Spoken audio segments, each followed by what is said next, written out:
já vem com energia boa. Isso é muito bom para o nosso trabalho, a nossa reunião, o nosso encontro. Que todos nós sejamos bem-vindos mais uma vez e vamos para mais um trabalho, uma reunião da doutrina dos Espíritos. Eu sempre gosto de lembrar que, por alguma razão, procuramos a casa espírita. E durante a semana, na quarta-feira, na segunda e quarta-feira, a gente sempre está abordando, indagando tudo isso, para que possa realmente, eu diria assim, ajudar a quem está nos ajudando. Os benfeitores nos ajudam. Então, como é que eu posso ajudá-lo? É eu procurando ser bastante receptível ao que vem do mundo espiritual, o que vem aqui da parte material. Hoje, por exemplo, a nossa palestra. Então, ficar atento, focar, esquecer o aparelho celular. Se está fazendo alguma leitura, deixa essa leitura para outro momento. Então, o que é que eu vim buscar aqui? Então, para que eu possa receber a ajuda, eu preciso me ajudar, é a autoajuda. Então, é sempre um ajudando o outro, e assim vamos nós na caminhada. Hoje nós convidamos aqui o nosso companheiro Genil Couto, voz e violão, é a primeira vez que ele está aqui conosco. O meu nome é Orlando, tenho o nome artístico, Orlando Silva. E o nosso convidado, mais uma vez, Fred Menezes, que é da Casa do Caminho, que fica na Cidade do Cabo. Então, gente, vamos vibrar, vamos buscar realmente, para que nós possamos sair daqui muito mais, mas bem aliviado de qualquer energia negativa, o pensamento realmente voltado, porque às vezes a criatura está fisicamente, mas mentalmente está voando, como diz na linguagem popular, pensamento de passarinho está sempre voando. Então a gente precisa realmente estar bem atento. Então o tema de hoje é do Evangelho segundo o Espiritismo, o capítulo 23, que é justamente Moral Estranha, o nome do capítulo, e o item: deixai aos mortos o cuidado de enterrar seus mortos, itens 7 e 8.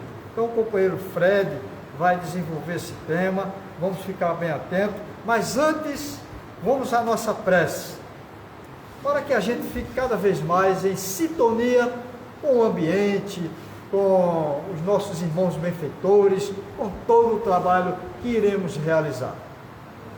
Jesus, irmão e amigo, rogamos a vossa bênção, a vossa proteção. Mestre Jesus, que todo o trabalho possa alcançar o objetivo e que nós possamos buscar sempre o melhor em cada um de nós. Envolva Jesus, a tudo e a todos, no manto de paz, de luz e de bênção. Pai nosso que está no céu, santificado seja o vosso nome. Venha a nós o vosso reino, seja feita a vossa vontade, na terra como em outros mundos. O pão nosso de cada dia dá-nos hoje. Perdoai, Senhor, as nossas ofensas, assim como perdoamos a quem nos tem ofendido. Não nos deixeis cair em tentação. Livra-nos do mal, nos abençoa, nos envolva em paz, luz e harmonia. Com a vossa bênção, Jesus, com a orientação e a proteção amiga dos nossos irmãos benfeitores, a quem pedimos mais uma vez a assistência amiga, para que o nosso companheiro Fred desenvolva o trabalho e alcancemos o nosso objetivo. Estamos iniciando mais uma reunião, mais um trabalho da doutrina dos Espíritos. Que o nosso bom Deus abençoe a tudo e a todos. Que sejamos todos bem-vindos. Agora, uma breve leitura do item a ser estudado nesta noite. Como nós falamos anteriormente, cadê aqui? Do Evangelho segundo o Espiritismo, capítulo 23, Moral Estranha. O item a ser estudado, tema: deixai aos mortos o cuidado de enterrar seus mortos. Ele disse a um outro: segui-me. E ele lhe respondeu: Senhor, permite-me ir antes enterrar meu pai? Jesus lhe respondeu: a seus mortos. Mas anunciar o reino de Deus. Quem escreveu esse item foi Lucas. Que podem significar estas palavras? Deixar os mortos, o cuidado de enterrar seus mortos.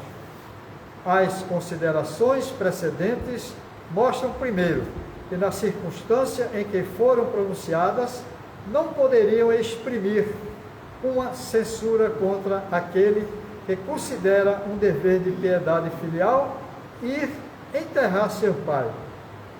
Elas encerram, porém, um sentido profundo, que só um conhecimento mais completo da vida espiritual poderia fazer compreender. Então, vamos passar a palavra ao companheiro Fred. E vamos, mais uma vez, ficar bem em sintonia para que possamos receber o que nós viemos buscar. Que Jesus nos abençoe e para todos, Fred Menezes.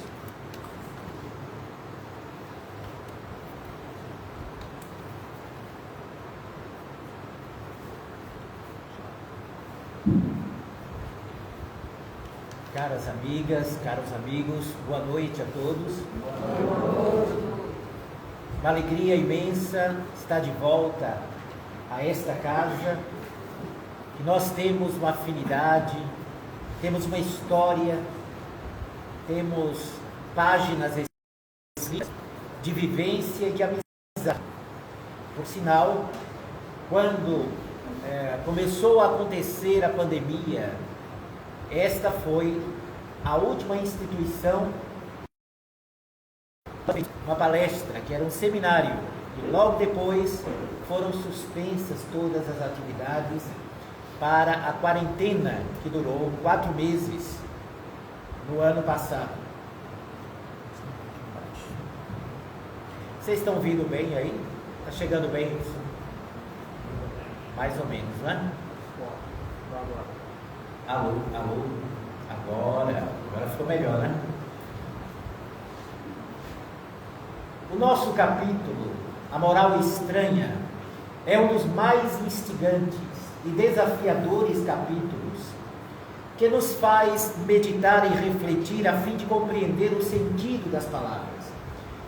E o texto Moral Estranha é exatamente porque parecem essas passagens entrar em conflito com a alma grandiosa de Jesus. Por exemplo, quando ele diz: quem não amar menos seu pai e sua mãe, não é digno de mim. Isso é uma moral estranha, porque aquele ser que manda amar os inimigos, ele propõe também: quem não odeia seu pai e sua mãe, não é digno de mim. Como compreender essa contradição entre um ser que manda amar os inimigos e ele dizer para odiarmos pai e mãe? Da mesma maneira, nós paramos para refletir quando Jesus se refere a alguém que ele convida para seguir. E esta pessoa lhe diz: Senhor, deixa que eu enterre primeiro meu pai, depois eu venho te seguir. E Jesus faz uma colocação que, a princípio, alguém pode interpretar como sendo uma censura, uma repreensão, porque aquela criatura vai ainda enterrar seu pai ao invés de seguir imediatamente a Jesus. Quem não deixar sua família, seu pai e sua mãe, não é digno de mim.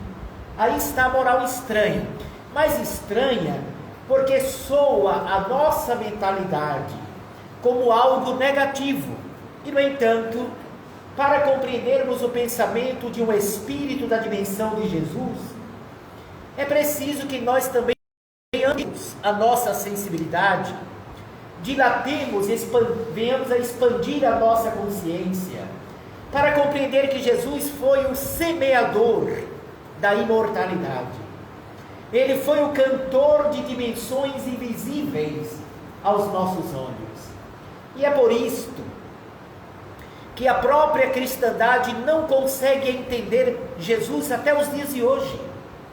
Jesus é um enorme desafio para os próprios cristãos, tanto no que diz respeito ao seu comportamento, quanto no que diz respeito aos seus ensinamentos.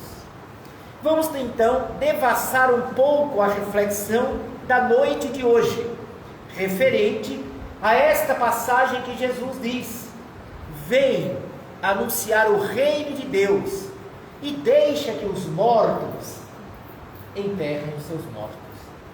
Eu comecei dizendo que Jesus era o cantor da imortalidade, e esta passagem nos remonta exatamente a que Jesus, quando esteve aqui na terra, ele veio romper o lacre que colocava a nossa consciência nos degraus mais atrasados da vida.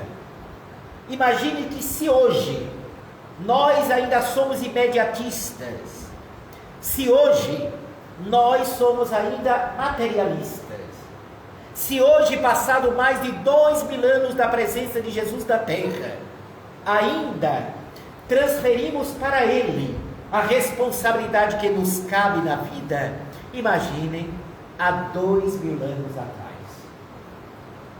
Se ainda somos criaturas escravizadas às paixões, se ainda não conseguimos nos ver como espíritos imortais, imagine naquela sociedade de mais de 2000 anos atrás, o quanto a nossa mentalidade não era arcaica, atrasada, atrofiada, aprisionada na matéria.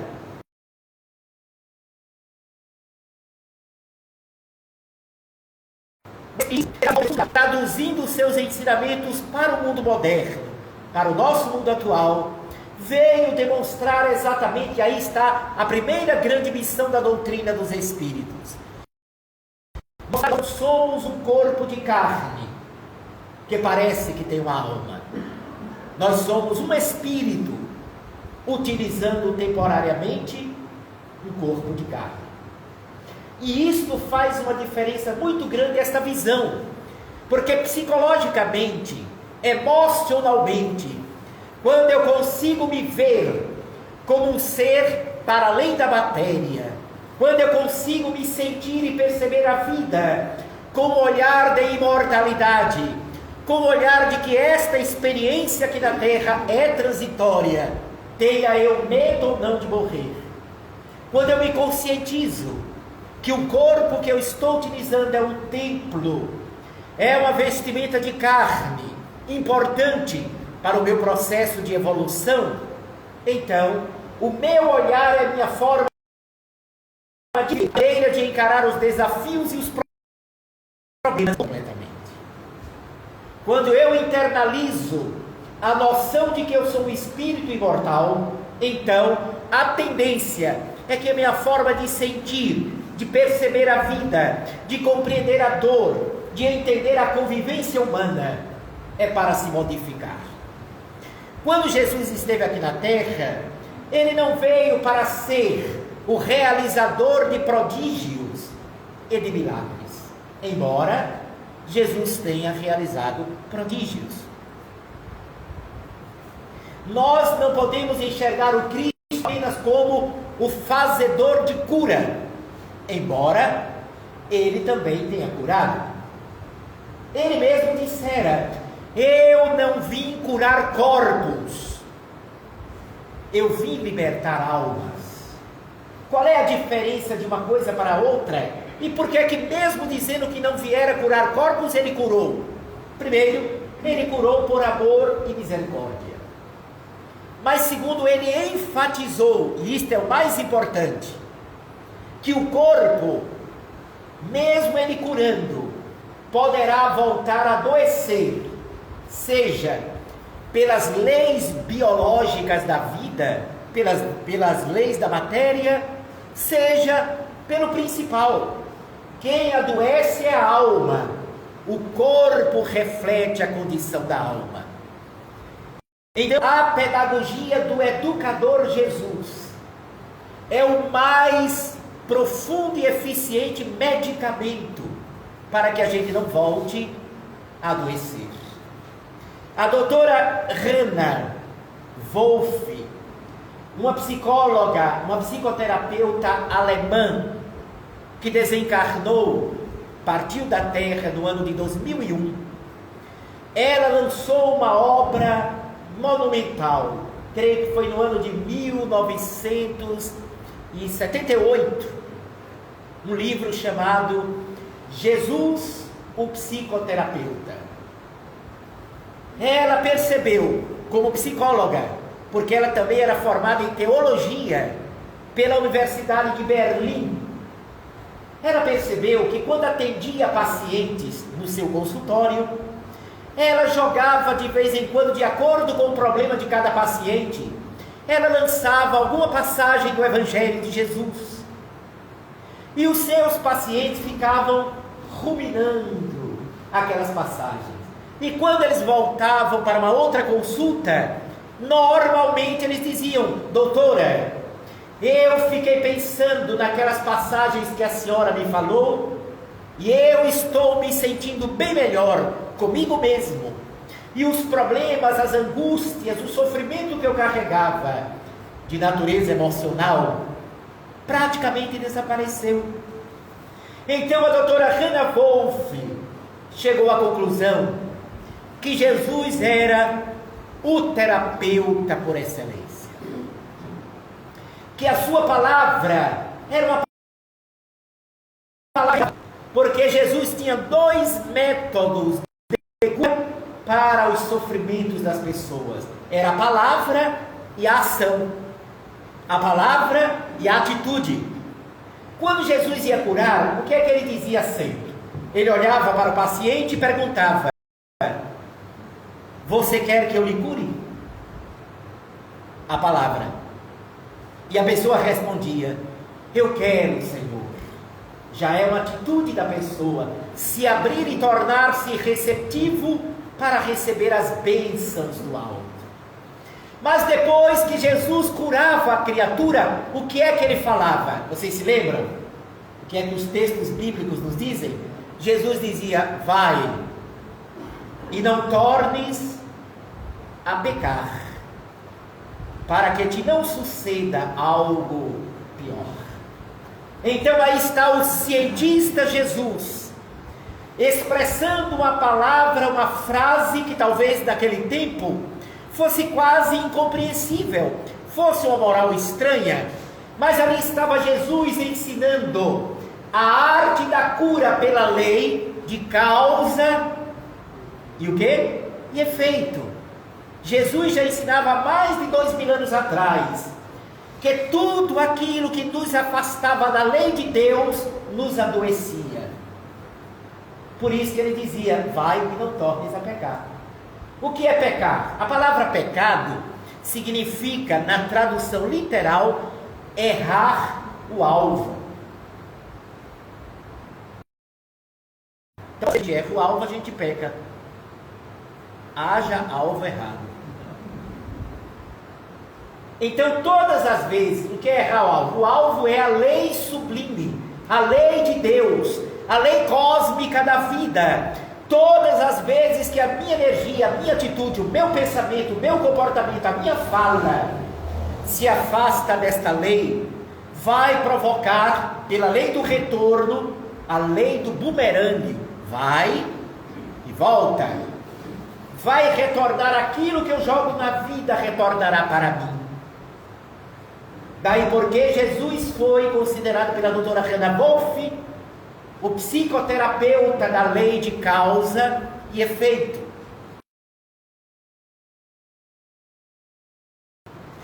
Que viria explicar à humanidade que a lei de Deus, a sua justiça, é perfeita, que ninguém sofre inocentemente na vida.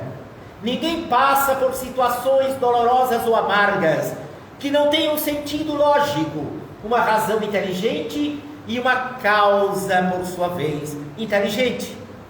A nossa medicina, ela, embora maravilhosa, cada vez mais avançando, ela ainda trata muitos efeitos,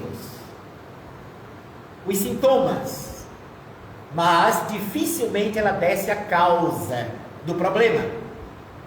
Hipócrates era o nome do pai da medicina. Olha, Hipócrates pensava, olha que coisa linda, gente. Prestem bem atenção. Hipócrates dizia assim: não é perguntar que doença invadiu ou atingiu uma pessoa, e sim perguntar que tipo de pessoa tem determinada doença. Será que deu para a gente entender como uma coisa é fantástica? Significa dizer o seguinte: nós atraímos as enfermidades pelos comportamentos, tendências, estruturas de pensamento que nós temos. Então, só existe a nossa natureza de vibração, de energia, de comportamento, de vivência, de ética e de moral, contribui para que as enfermidades se instalem em nossa vida. Por isso que Jesus, ele traz uma pedagogia e uma ciência, uma terapia, uma psicologia de libertação para a alma. E esta libertação significa eduque-se. Trate de você bem. Um outro psicólogo chamado Mark Berger, ou Baker, ele lançou um livro chamado Jesus, o maior psicólogo que já existiu. E ele também chegou à mesma conclusão. Ele traz todas as informações e as condições para que o ser humano tenha uma vida mental, emocional saudável, cheia de bem-estar. Se nós conseguíssemos a boa nova, nós não teríamos tantos problemas de frustração, de depressão, de angústia e até de doenças do corpo, porque muitas doenças que aparecem no nosso organismo são materialização no nosso corpo das energias problemáticas que nós trazemos desta vida ou de outras existências que nós tivemos. Quando Jesus convida o jovem, vem e deixai os mortos enterrarem seus mortos, o Evangelho nos diz que nós precisamos entender a dimensão profunda da palavra do Cristo. Nossos benfeitores espirituais nos dizem que nas altas esferas do mundo espiritual, o Evangelho é estudado cada vez mais.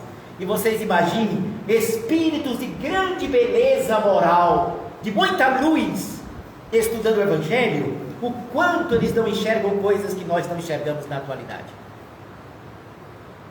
Então, quando Jesus diz, deixai os mortos enterrarem seus mortos, ele está dizendo que, na verdade, quem está morto somos nós, que estamos na matéria. Que a vida verdadeira e plena e poderosa é a do Espírito. A gente morre de medo de morrer. Nós morremos de medo de morrer. Temos que sofrer no momento da morte, quando na verdade o que dói mais é reencarnar, não é desencarnar. Quando eu deixo a matéria, eu volto para a pátria de origem. Eu retorno ao lar que nós pertencemos. Viemos de lá e para lá nós vamos retornar. Queiramos ou não, saibamos ou não, acreditemos ou não, isso não altera nada. Se alguém disser assim, eu não acredito nisso, isso não altera nada, vai morrer do mesmo jeito. E quando morrer, vai saber se é ou não é verdade. Não altera a lei absolutamente em nada. Então, na visão espírita, explicando esta passagem de Jesus, deixai os mortos enterrarem seus mortos, não é indiferença do mestre para com a nossa reverência ao Pai, ao ente querido. Jesus não perdia a oportunidade de nos ensinar a realidade da vida, a sabedoria da existência. Então, diz a doutrina dos Espíritos, nós somos seres que viemos do infinito, mergulhamos na câmara materna, o ventre da mulher, para formar um novo corpo, e a partir de um novo corpo ter uma nova experiência na matéria, para dar prosseguimento à nossa evolução. E neste novo contato, nesta nova reencarnação, a gente veio para expiar, que são nossos débitos do passado. Mas nós viemos também para ser testado, provado, avaliado, a fim de verificar o que é que nós já avançamos na nossa trajetória. Passamos um tempo aqui na Terra, e com o fenômeno que nós chamamos de morte, o espírito que somos, a consciência que nós somos, deixará este corpo e continuaremos a nossa individualidade e consciência jornadeando no mundo infinito. Olhando para esta camisa minha aqui, quando ela não me servir mais, eu vou tirar. Seja porque suje, seja porque rasgou, eu não vou usá-la.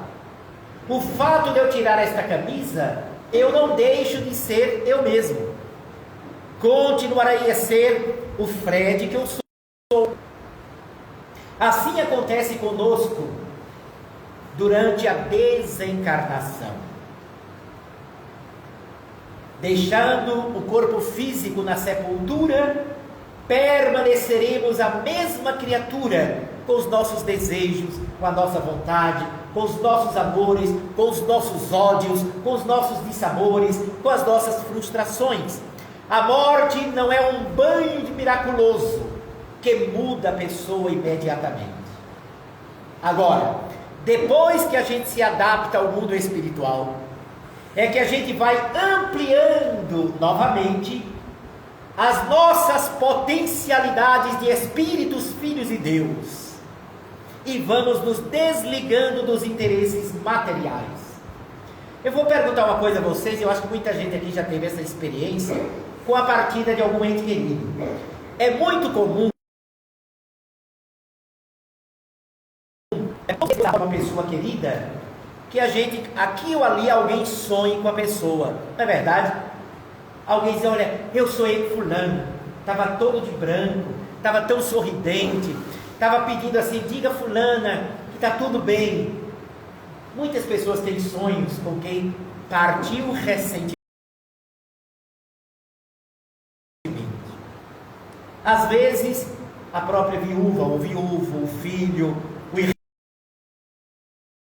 Depois de algum tempo, depois normalmente de alguns meses, é muito comum as pessoas deixarem de sonhar com aquele ente querido. Já aconteceu isso aí com alguém? Vocês lembram? Quem já tem alguma história dessa, só levante a mão, não vou perguntar nada não, é só para saber. Só 3%? Aí está aumentando, a pessoa fica mais acanhada. Ah, também, lado de cá. Isso é muito comum, dizem, Fred, por que eu nunca mais sonhei com o Painho? Antes eu sonhava tanto, logo quando ele morreu. É porque logo quando a gente se despede da matéria, a gente continua habitualmente a pensar como se fôssemos um ser material.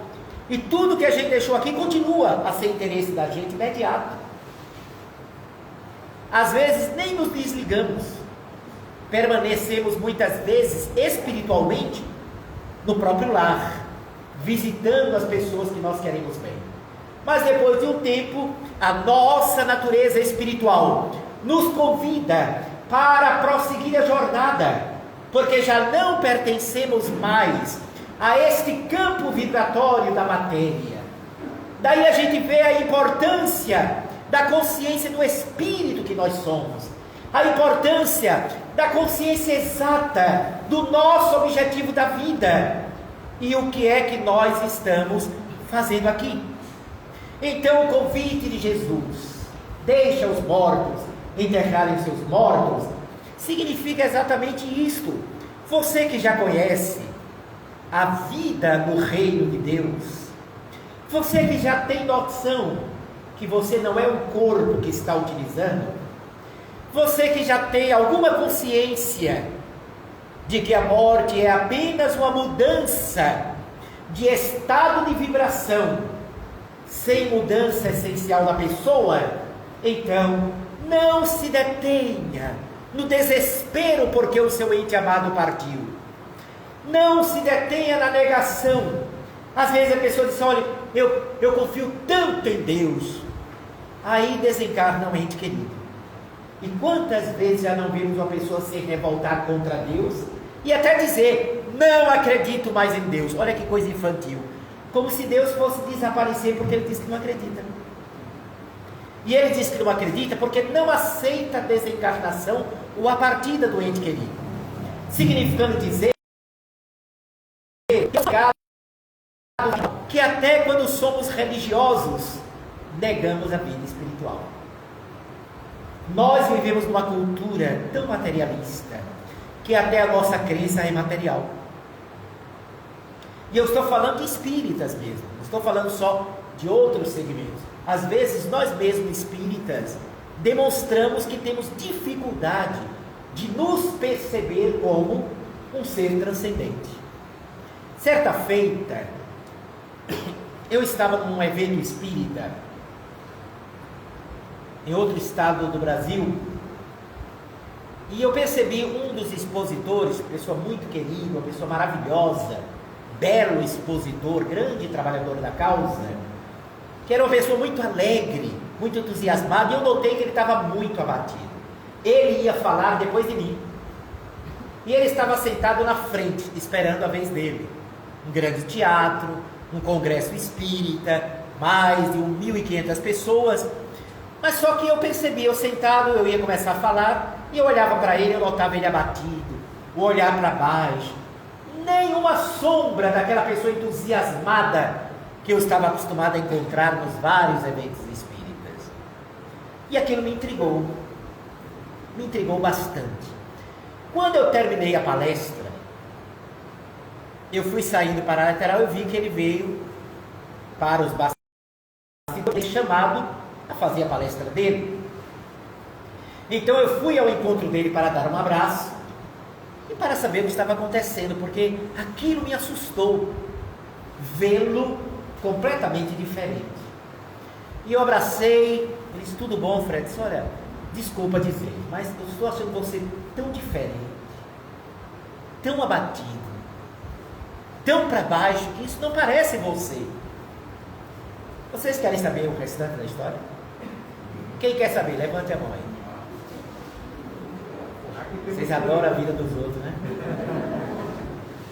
Mas, gente, quando eu disse isso, ele olhou para mim, os olhos dele cheiram de lágrimas. Aí ele disse assim: é porque eu perdi minha mãe. Olha, gente, foi sincero, não foi indiferença minha, não foi frieza. Eu achei tão estranho aquela expressão que eu disse: aonde? Olha que gafe eu cometi. Não, eu vou assumir, foi uma gafe.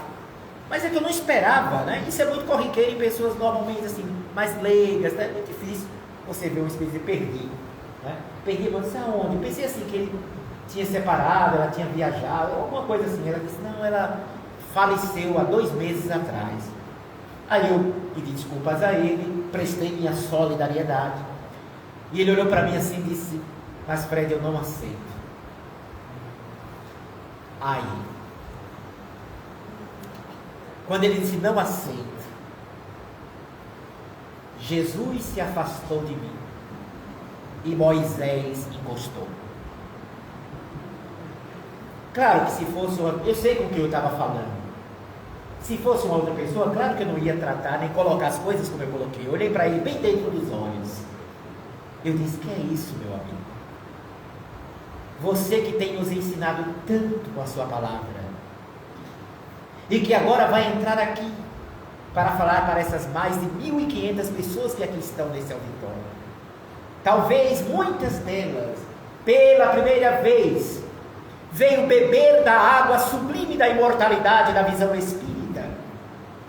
E você está dizendo que não aceita que a sua mãe partiu. Ele já tem uma certa idade, e a mãe dele tinha quase 90 anos. Estava praticamente vegetando. E olhei para ele: se você queria que a sua mãe permanecesse vegetando e sofrendo apenas para atender o seu capricho de tê-la ao seu lado. Eu dei um choque nele. Foi um choque. E eu pensei, quando eu me disse: olha, vá ali e console essas pessoas que estão aí e que não conhecem a beleza da vida imortal. Dei as costas a ele e saí.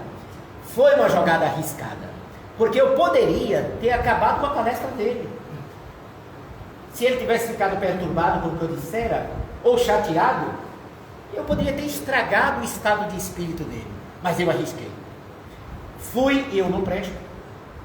Sentei na frente, na primeira cadeira, para olhar para ele. Fiquei lá sentado. Gente, ele entrou, olhou para o público, olhou para mim e ele disse: ele vai me esculhambar agora. Olhou de novo para o público e eu digo a vocês, foi a palestra mais linda que ele fez, todas as que eu assisti dele. Emocionou a todas as pessoas presentes, falou com a alma e ao final me deu um abraço e agradeceu, porque ele tinha acordado de uma hipnose. Porque a vida da matéria também é uma forma de hipnose, gente. Ora, quando você vai reencarnar, você diminui a sua vibração. A essência da alma que você tem você diminui para se adaptar à vibração da matéria, que é muito lenta. O espírito, só para ilustrar, não é exatamente assim não. Nós espíritos, fora da matéria, nós vibramos, por exemplo, 20.000 vibrações por segundo. A matéria tem uma vibração de 1.000 vibrações por segundo. É muita diferença. Eis porque você não lembra de onde você veio. Eis porque a gente não lembra nossas vidas passadas. Porque quando o espírito ele sofre o impacto da diminuição da sua memória, dos seus poderes de filho dos céus, para que o espírito se adapte ao corpo físico, precisa se apagar para entrar em contato com o corpo. E ao fazer isso, ao sofrer a amnésia, é uma espécie de hipnose. Você perde a conexão com a amplitude da vida e você passa a viver uma vida mais restrita, uma vida pequena, uma vida acanhada. Ficou claro isso aí, gente? Quem entendeu, levante a mão, por gentileza. 92,3%. Perfeito. Então fica mais fácil para a gente compreender porque é que a gente fica com uma espécie de sono. Joana de Ângeles, espírito, através de Divaldo Franco, escreveu uma obra falando sobre o despertar da alma.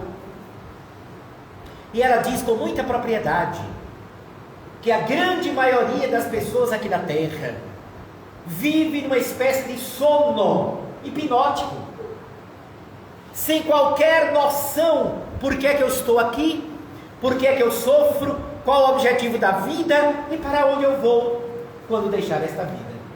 A grande maioria parece zumbi. É como se ele tivesse nascido na barriga da mãe e não lembra disso mais, e como se a vida fosse só este interregno da vida entre nasceu e morreu. Isso inibe o sentido da vida, e eis porque a depressão multiplica-se, porque grande parcela das pessoas que sofrem de depressão, segundo os terapeutas, os psicólogos e psiquiatras, grande parte das causas da depressão é a perda do sentido da vida. As pessoas não sabem qual o sentido da vida. E diante das pressões do dia a dia, do estresse, do corre-corre, das dores, das provas, a pessoa se pergunta: por que eu passo tudo isso? Qual a razão disso? Como não sabe da lei de evolução, como não sabe da vida do passado, como não internalizamos a grande mensagem do Evangelho feliz, então nos perturbamos de tal forma que o desespero, a ideia suicida, a perturbação profunda impede-nos de nos sentir como ser imortal. Aí vem o pensamento suicida, que na verdade a pessoa não quer morrer, porque todos têm medo de morrer. A pessoa não quer morrer. O suicida, ele quer parar de sofrer. E por que quer parar de sofrer? Claro, sofrer porque é bom. É porque não compreende por que é que passa por certas experiências. daí não tem sentido a própria vida.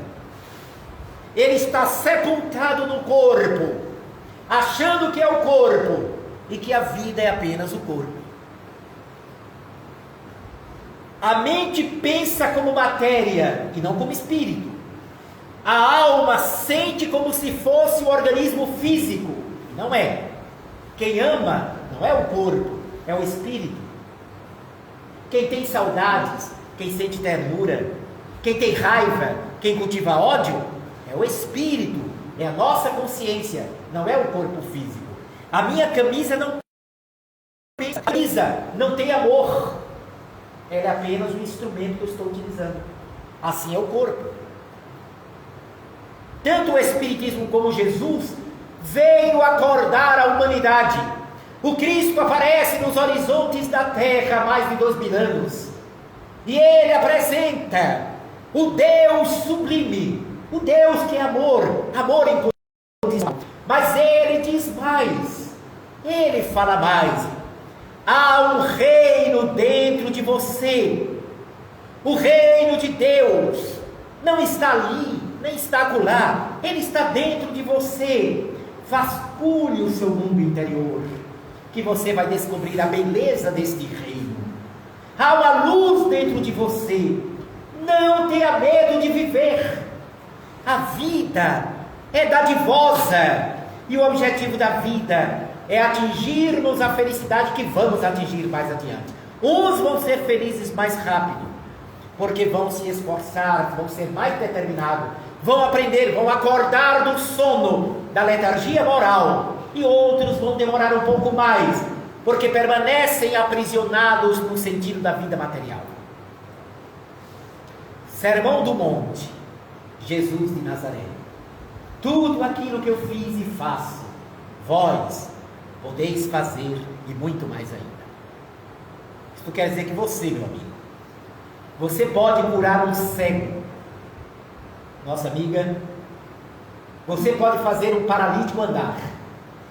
Você pode curar um leproso. Ele pode andar sobre as águas.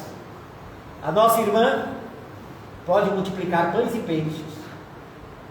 Eu posso fazer.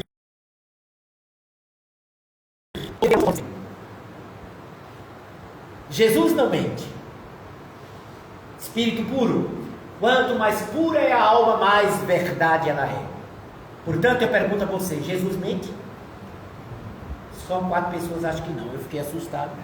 Vou repetir a pergunta. Gente, Jesus mente? Graças a Deus. Não. Então, se ele disse que eu não multiplico pães e peixes, por que a gente não anda sobre as águas? Por que a gente não cura um cego ou um paralítico? A fé é pequena. Muito bem, não é que a fé é pequena, eu vou explicar isso direitinho. Jesus também disse: se tiverdes fé do tamanho de um grão de mostarda, direis a esta montanha: retira-te daí, e ela se retirará. Basta do tamanho de um grão de mostarda. Portanto, nem importa se a fé é pequena, porque o grão de mostarda é o menor grão que existe.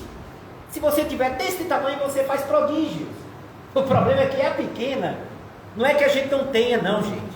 O maior erro é alguém dizer assim: eu não tenho fé. Tem. Fé é uma energia que constitui a alma.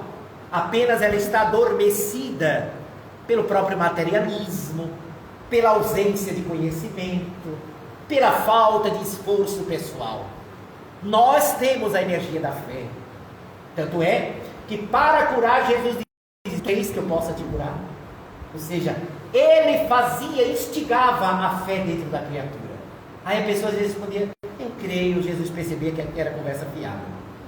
Aí ele perguntava de novo: tu crês de fato que eu possa te curar? Aí a pessoa tinha que eu creio, Senhor. Aí ele via a disposição, a energia que saía de dentro da criatura. Nós temos este potencial.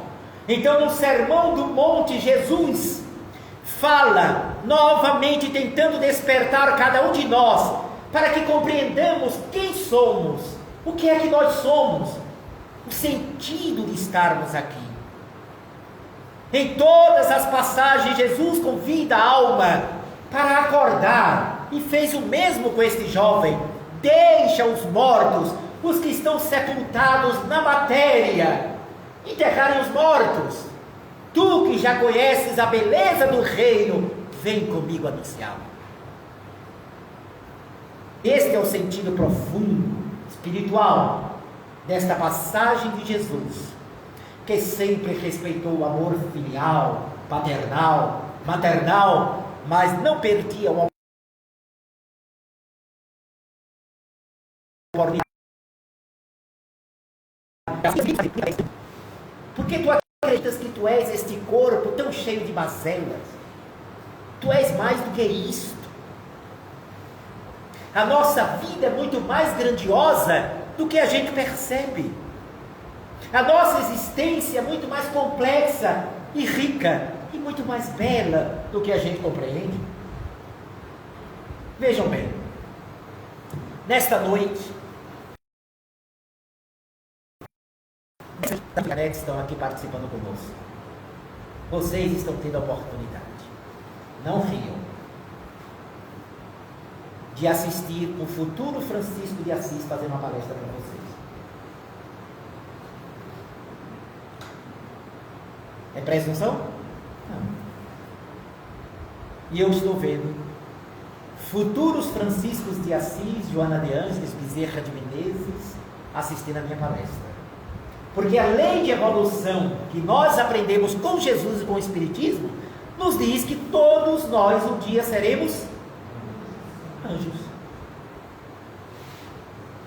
Agora, quando o Fred vai ser Francisco de Assis, aí é uma outra história.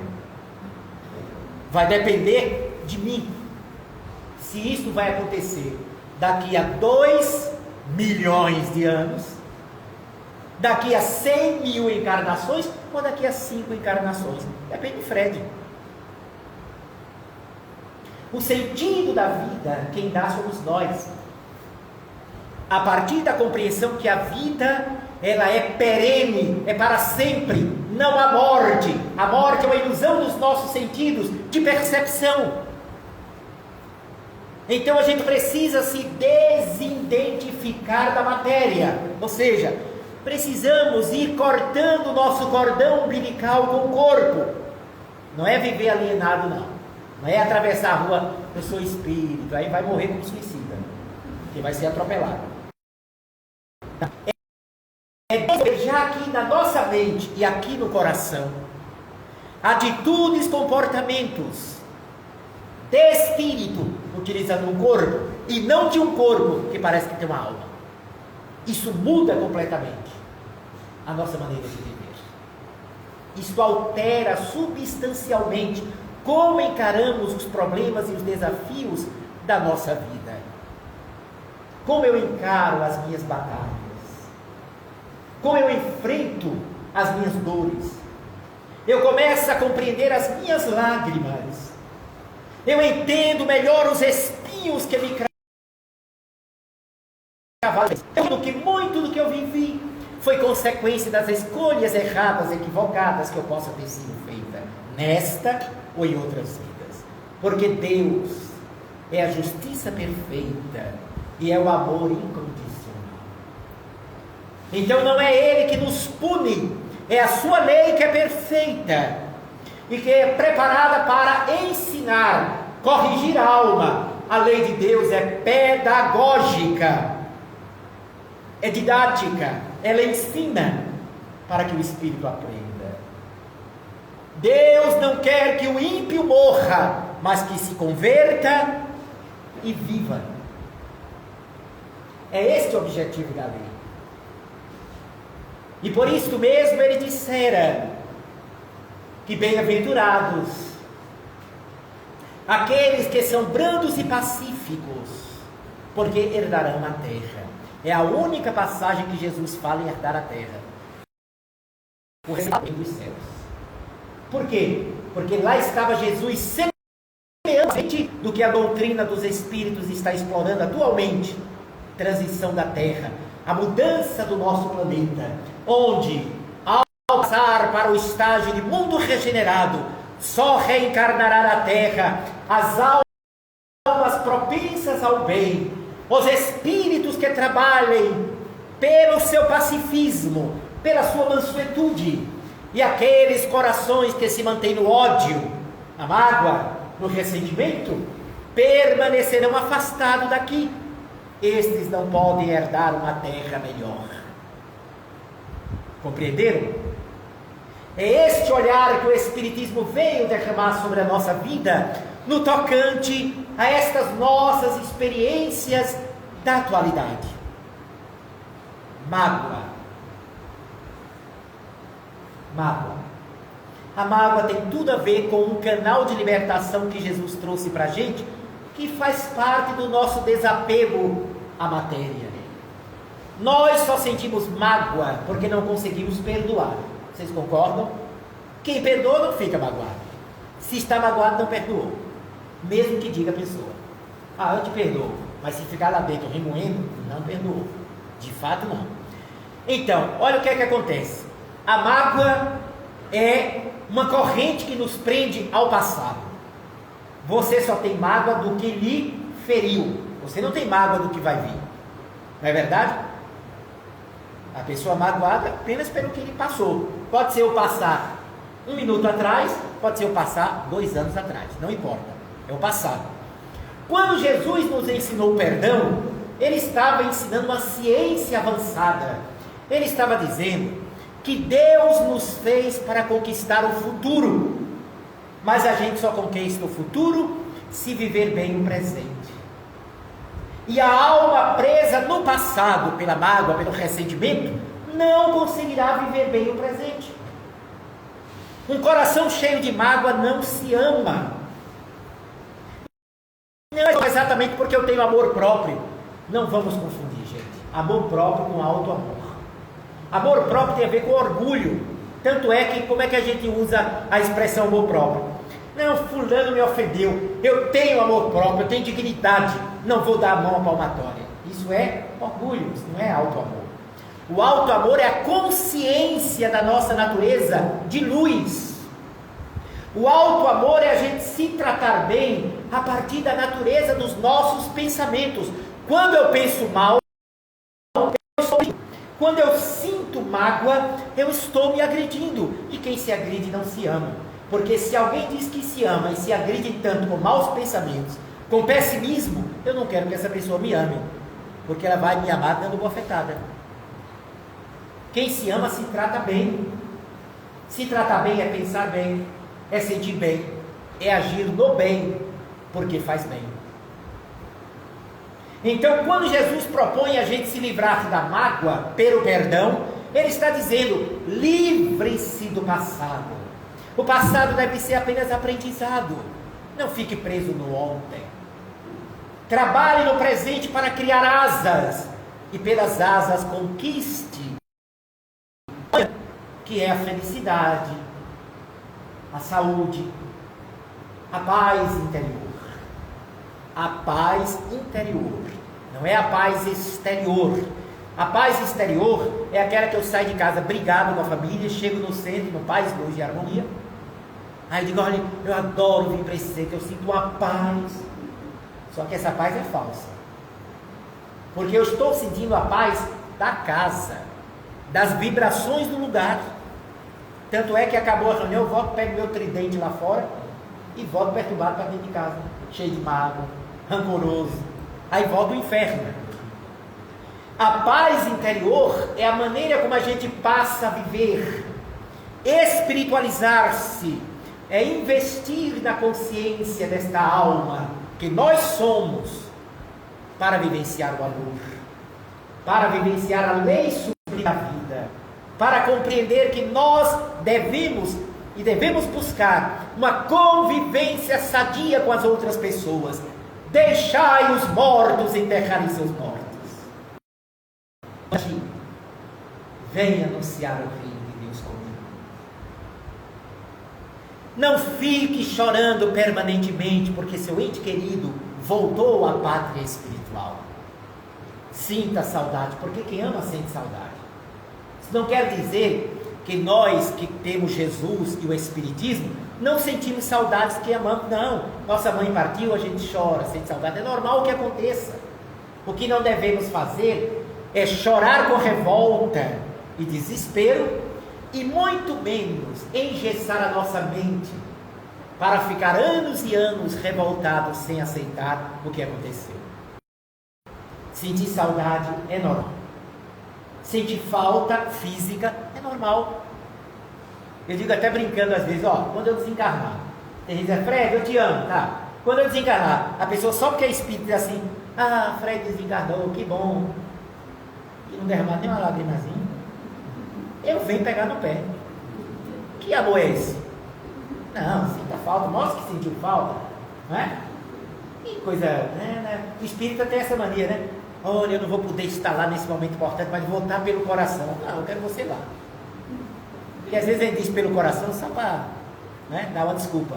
Será que a gente vai estar mesmo pelo coração? Se tiver, ótimo. E se não tiver?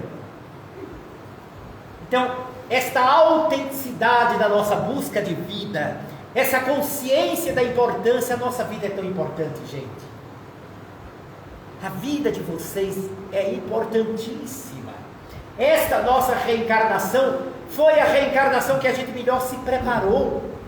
Nós estamos no momento histórico da humanidade, um momento bíblico da Terra, a mudança do nosso planeta. E nós estamos tendo a honra de estarmos reencarnados com conhecimento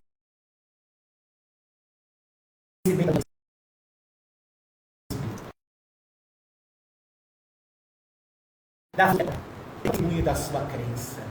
Quando alguém dá o testemunho da sua convicção, eu creio que ninguém morre. Eu creio que quando chegar o meu momento, buscarei estar preparado. Eu fazendo uma palestra sobre mortalidade, um evento, alguém perguntou na hora de perguntas e respostas, Fred, e você está preparado para morrer? Olha que pergunta. Essa é desafiadora, né? E eu respondi bem mineiramente, embora eu seja pernambucano. Eu disse, olha, nós temos o conhecimento, você só sabe se está preparado quando for acontecer. Porque tem gente que pode dizer, eu estou preparado, e na hora tremer nas bases. Não é verdade? Com certeza. É assim que acontece.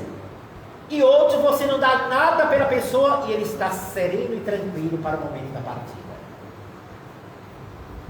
Cremos, está preparado.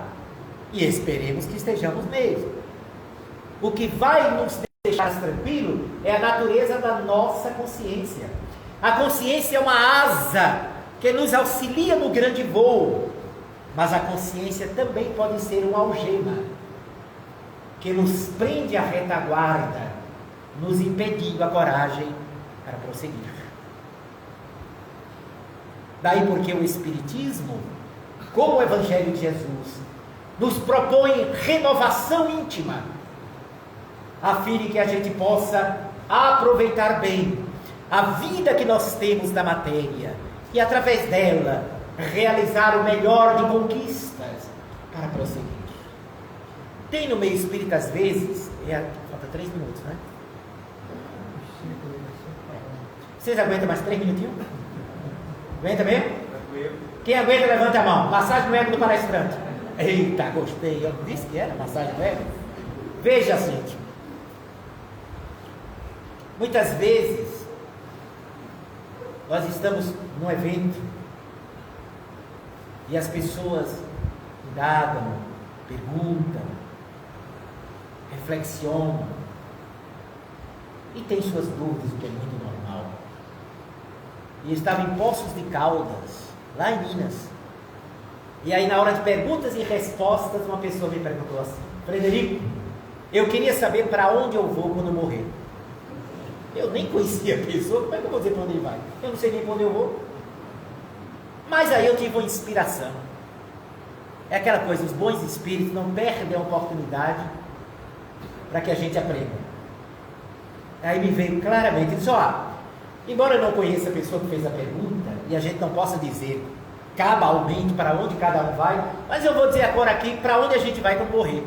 E vocês aqui do Paz, Luz e Harmonia, eu vou dizer para onde vocês vão. Querem saber? Vamos lá. Diz o Espiritismo quando estudamos a ciência espírita: cada criatura, quando chega o momento da morte do corpo, vai ser atraído matematicamente para o ambiente e para junto dos espíritos que pensam, sentem, agem e falam como você. Pronto, aí cada um dentro de você vai identificar para onde é que eu vou a partir do que eu sou. A consciência que vai mandar. Isso. E na hora que eu disse isso, gente, imagine vocês, 1.200 pessoas no evento, o maior silêncio. Quando eu disse isso, que nós vamos ser atraídos matematicamente para o ambiente e para junto dos espíritos que são parecidos com a gente, uma senhora disse assim: estou frita.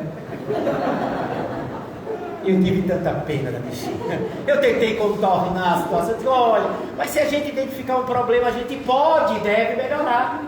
Porque cada dia a gente pode corrigir o caminho. Não adianta eu ficar só se culpando. Ficar se culpando não é da lei de Deus. Isso é só perturbação. A lei de Deus quer que você identifique o erro e corrija. Só isso. A consciência fica doendo até que a gente faça a correção do rumo. Feita a correção, legal, prossiga. O amor cobre a multidão de pecados. O bem feito de coração vai apagando a nossa insensatez, as nossas atitudes infelizes. Que já conhece a beleza do Espiritismo e o Evangelho do Cristo, vamos semear a vida que não se detém jamais.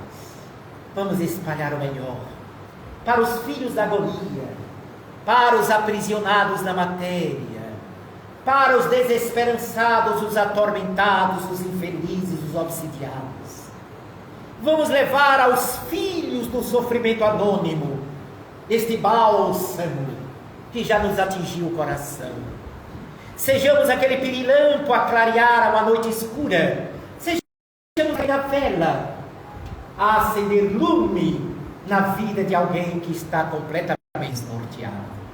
É assim que nós estaremos anunciando o reino, conforme Jesus cita para o jovem: deixa os mortos enterrarem os seus mortos na sepultura da matéria.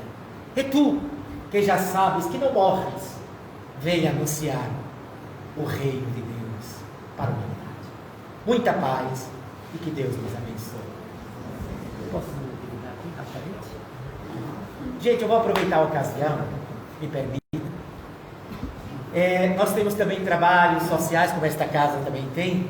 E aonde eu vou, quem já me conhece sabe que eu sempre levo as obras que nós realizamos, livros psicografados, uns escritos, outros por mim mesmo. Mas hoje eu só trouxe 2 títulos psicografados por nosso intermédio. Este aqui, que muitos já conhecem, muita gente já conhece, o Ajuda-te, do Espírito Marta. É um livro de bolso, fácil de levar, no bolso, nas bolsas das mulheres que parecem uma arca de Noé. E esse livrinho aqui, onde você abrir, tem uma mensagem linda do Espírito Marta, importante para o nosso dia a dia. Aí a pessoa saiu de casa brigado com os familiares. Quando abre, tem familiares, é o título da mensagem. Aí saiu de casa agitado, nervoso, estressado. Quando abre a mensagem, calma. Saiu preocupado com a enfermidade. Quando abre, caiu doenças. Ou seja, cada dia tem uma mensagem linda para o nosso dia a dia e serve de preparação para o Evangelho no lar. Olha só as mensagens: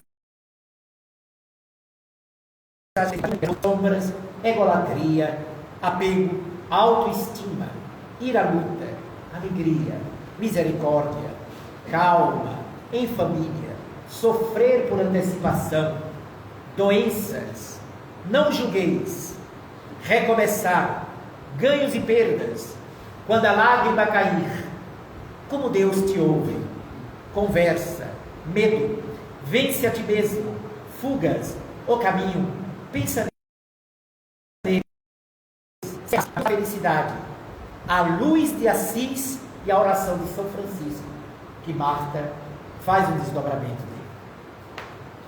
E o outro livro, Os Filhos de Lázaro, também psicografado, são mensagens de ex-rancenianos, ou seja, pessoas que tiveram a lepra na última encarnação.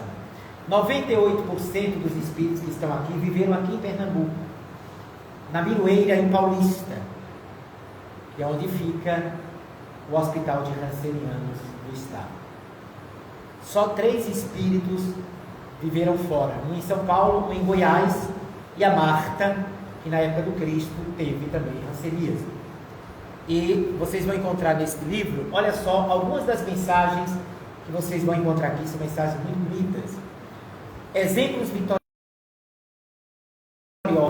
paralisia que liberta, sempre haverá sol, a ilusão da carne, ver diferente, gratidão a Kardec, pedir perdão e perdoar, ociosidade e sofrimento, e os olhos se abriram, e várias outras mensagens belíssimas de ex-rancenianos que saíram vitoriosos desta encarnação que tiveram. Se alguém se interessar de conhecer, estão expostos ali, numa mesa em frente. E se porventura alguém desejar adquirir e desejar uma dedicatória, eu também terei imenso prazer de as colocar. Muito obrigado. Paz no coração. Quer dizer? Pelo nosso amigo está perguntando quanto, porque ele vai comprar uns 8. Mas é R$30 cada livro, tá? Muita paz.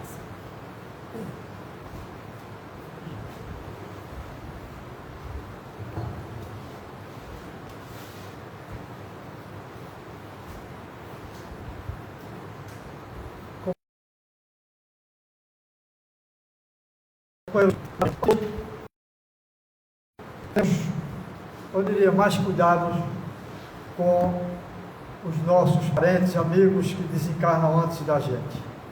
Como ajudar num momento como esse? Agradecemos e parabenizamos ao nosso companheiro Fred pelo trabalho, que sempre faz com que a gente enxergue um pouco melhor, e isso alivia a todos nós. Então vamos fazer a nossa prece, os nossos agradecimentos, lembrando aos companheiros, ao término, quem botou o nome, com a garrafinha com água para energização, não vamos esquecer, e quando pegar a garrafa, identifique que as garrafas são bem parecidas, olhe se realmente é a sua, vez ou outra tem alguém levando a garrafa por engano, e vamos ver a questão aí dos livros que Fred acabou de nos mostrar. Junto com os nossos agradecimentos, as nossas vibrações. E aí, gente, lembrar de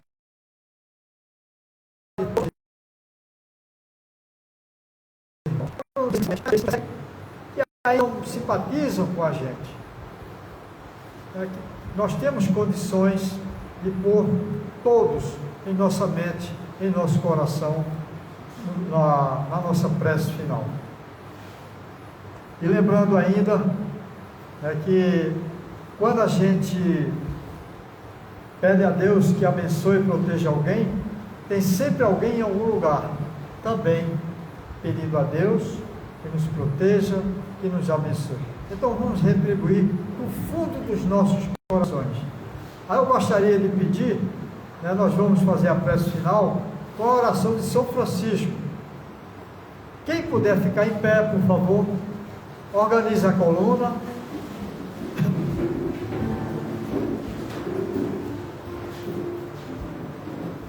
Vamos acompanhar aqui com o maestro Genil. Agora, quem conhece a letra, vamos forte. As vibrações, como o companheiro Fred falou, essa energia que existe dentro de nós, essa coisa boa, forte, saudável, vamos ver se a gente consegue mexer com o telhado. Vamos seguir o maestro para que a gente possa sentir em uma sintonia boa com os nossos agradecimentos. Aos benfeitores, os nossos agradecimentos. Agradecemos ao Mestre Jesus pela oportunidade, mais um trabalho belíssimo nesta casa bendita, e que as bênçãos dos céus continuem sobre todos nós, os nossos irmãos que habitam em outros mundos. Que Deus nos abençoe. Maestro. Senhor, fazei-me instrumento de vossa paz, onde houver ódio que eu leve o amor, onde houver ofensa que eu leve o perdão, onde houver discórdia que eu leve a união, onde houver dúvidas que eu leve a fé, onde houver erro que eu leve a verdade, onde houver desespero que eu leve a esperança, onde houver tristeza que eu leve a alegria, onde houver trevas que eu leve a luz.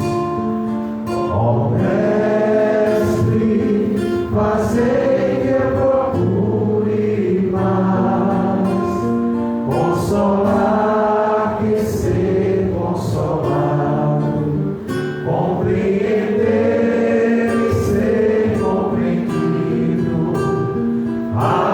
amar e ser amado, pois é dando que se recebe, é perdoando que se é perdoado, e é morrendo que se vive para a vida eterna.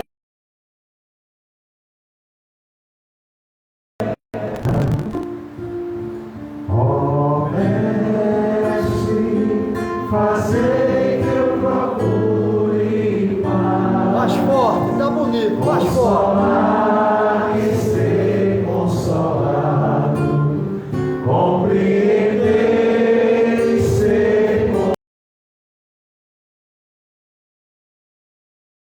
compreendido, amar e ser amado, pois é